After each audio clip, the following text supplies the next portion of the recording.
We've got 3 disciplines, 2 transitions, 1 race. What could possibly go wrong? Well, we've all made mistakes along our triathlon journey, and I'm sure we'll continue to make some as we try to find that elusive, perfect performance. So here's our list of things not to do in a triathlon.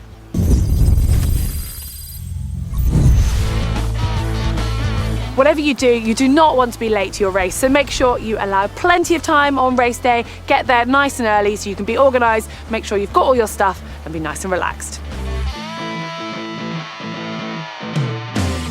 Now we're all looking to go as fast as we can in a triathlon, and one easy area to shave some time off is with our transitions. But make sure you take your helmet off before you head out onto the run course, because you probably get a few odd looks otherwise.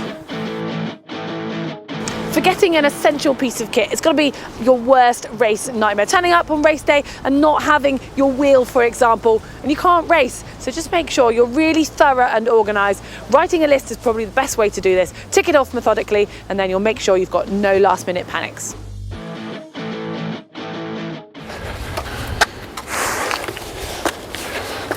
What the flip? Either I'm in the lead, or this isn't the course. Right, when you're traveling at speed and you start to tire during a race, it can be easy to miss the course markers. So my biggest suggestion would be to really study the course beforehand, and even better, maybe head out for a course recce. Right, which way is it?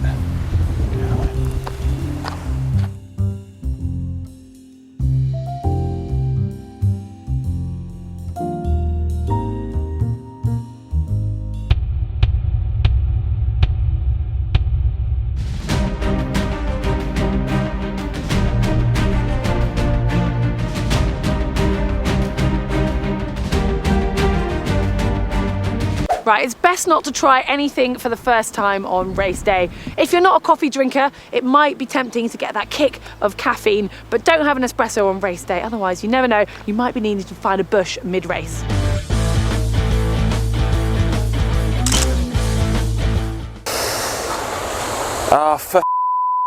Guys, always smile for the camera, no matter how much you're hurting. It's always nice to look through your race photos after.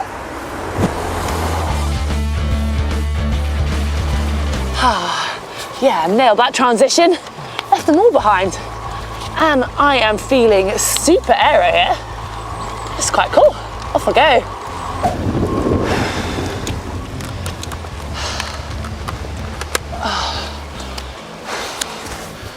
Oh, it's starting to get a little bit toasty in here, and I'm starting to think that maybe it wasn't such a good idea to keep my wetsuit on after all. As triathletes, we're always searching for those marginal gains. And you're right, you will save a few seconds by keeping your wetsuit on in T1, but soon you're gonna overheat on the bike, and that's not even to mention how stupid you're gonna look. Plus the fact it's really not gonna do your wetsuit any good riding in it. So make sure you always get changed.